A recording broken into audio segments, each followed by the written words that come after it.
entrando em contato com o atendimento ao cliente. Para muitas pessoas é um jeito fácil de arruinar um bom dia, mas na Zendesk nós deixamos a experiência do cliente melhor.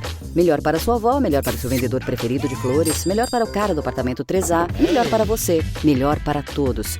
Porque enquanto alguns dizem que o cliente sempre tem razão, nós dizemos que o cliente é sempre humano. E como seres humanos, queremos fazer algo melhor para todos nós. Zendesk, experiência do cliente com IA desenvolvida para humanos.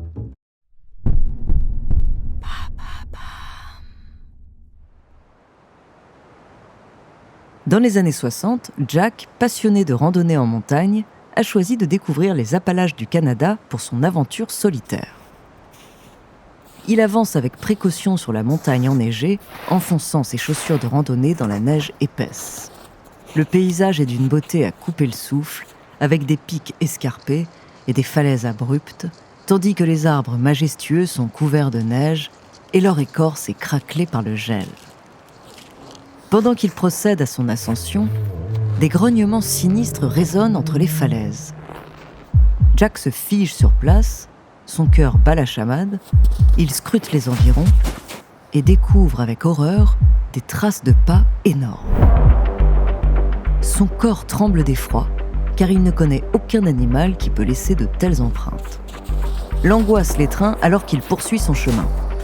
Jack regarde chaque recoin de la forêt. Il se demande ce qui le suit. Jack réalise qu'il doit sortir rapidement de cet endroit avant qu'il ne soit trop tard. Mais il sent une présence se rapprocher. Il accélère le pas et les grognements se font plus proches, plus menaçants. La créature est là, quelque part dans la neige, à quelques mètres seulement.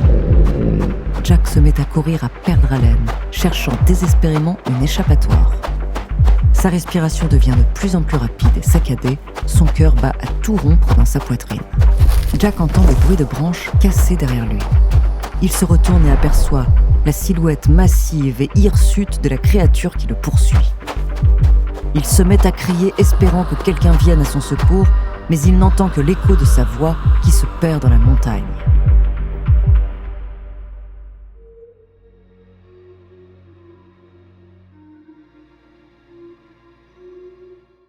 Bonjour, je suis Andrea, bienvenue dans True Story.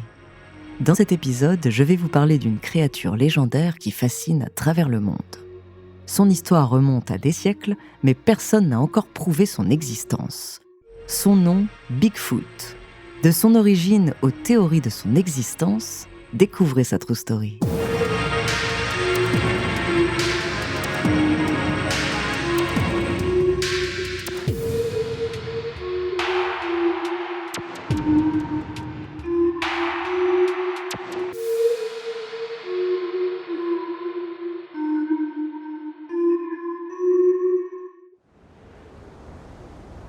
Au cœur des montagnes escarpées et des vastes forêts de l'Amérique se cache une bête qui captive l'imagination depuis des siècles.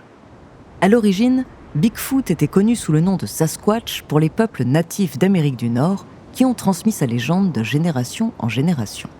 Selon les légendes amérindiennes, le Sasquatch est une créature bipède qui ressemble à un grand singe ou à un homme couvert de poils.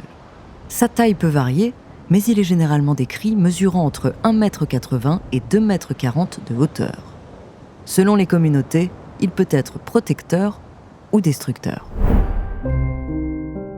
Entre le XVIIe et le XVIIIe siècle, la légende se diffuse aux premières colonies européennes, et à mesure que ces colonies se développent et que la ruée vers l'or bat son plein, le nombre de témoignages d'Européens relatant des rencontres avec la créature augmente. L'histoire reste cependant peu documentée jusqu'en 1958. Dans les collines boisées de l'Ouest américain, un journaliste de Humboldt Times d'Eureka en Californie part enquêter sur de mystérieuses traces de pas géants. Il y découvre des empreintes attribuées à la créature et choisit de la nommer Bigfoot dans un article de son journal. Le temps passe et les témoignages de personnes affirmant avoir vu le Bigfoot sont de plus en plus nombreux. Ces récits proviennent souvent d'individus qui ont randonné, chassé ou campé dans des régions isolées où la créature est supposée vivre. De nombreux chasseurs se lancent également à la recherche de la créature mythique. Certains sont des amateurs passionnés, tandis que d'autres sont des professionnels, tels que des enquêteurs en cryptozoologie, des chercheurs qui étudient les créatures légendaires. Parmi ces chasseurs, l'histoire de Patterson et Gimlin est l'un des témoignages les plus célèbres de Bigfoot jamais enregistrés. Le film qu'ils ont tourné est connu sous le sobre nom de Bigfoot. On y découvre leur rencontre avec la créature. La journée du 20 octobre 1967 est une journée fraîche et brumeuse dans la forêt nationale de Six Rivers, en Californie. La forêt dense est recouverte d'un brouillard épais qui crée une atmosphère mystérieuse et mystique.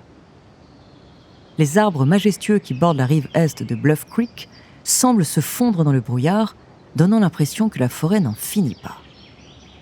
C'est dans cette ambiance presque surnaturelle que Robert Patterson et Bob Gimlin commencent leur aventure à cheval. Ils se lancent dans cette expédition dans l'espoir de trouver des preuves de l'existence de Bigfoot. Alors qu'ils avancent lentement dans la forêt dense, ils aperçoivent soudainement une grande créature se tenant sur 2 pattes. C'est Bigfoot.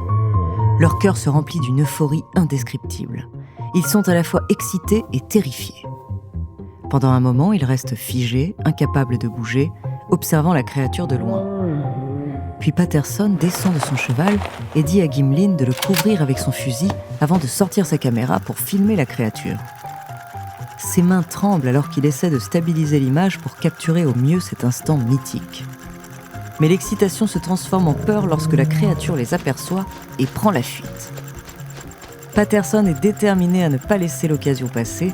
Il se rapproche de la bête et continue de filmer la scène jusqu'à ce qu'elle disparaisse derrière les arbres.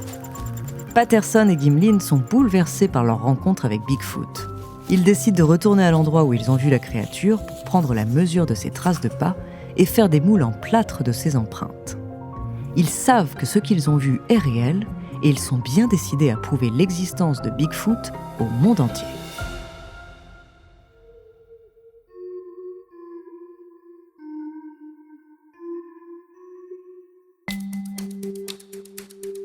Depuis cette fameuse rencontre, la vidéo suscite de nombreux débats. Certains affirment même qu'elle n'est qu'un canular soigneusement élaboré. D'autres pensent qu'elle est une preuve certaine de l'existence de Bigfoot. Au fil des ans, la vidéo est examinée par des experts en analyse d'images et en anatomie humaine, dans l'espoir de prouver ou de réfuter son authenticité. Cependant, malgré les analyses, il n'y a toujours pas de consensus sur la vérité de cette rencontre.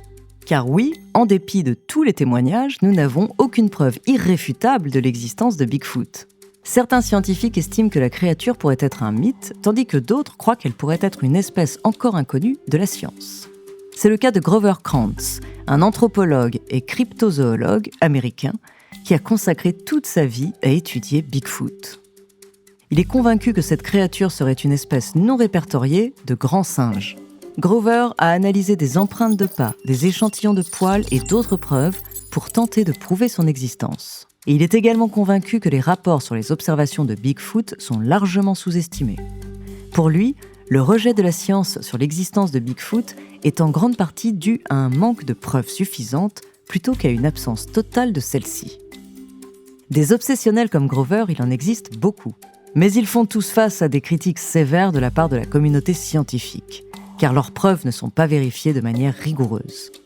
Beaucoup pensent que le Bigfoot est une légende qui s'est transformée en un canular élaboré. Certaines des photos et vidéos les plus célèbres de Bigfoot sont avérées comme étant des supercheries, ce qui laisse penser que toutes les preuves sont fausses ou manipulées. Malgré tout, le mystère qui entoure cette créature légendaire continue de fasciner à travers le monde et de nourrir l'imagination collective.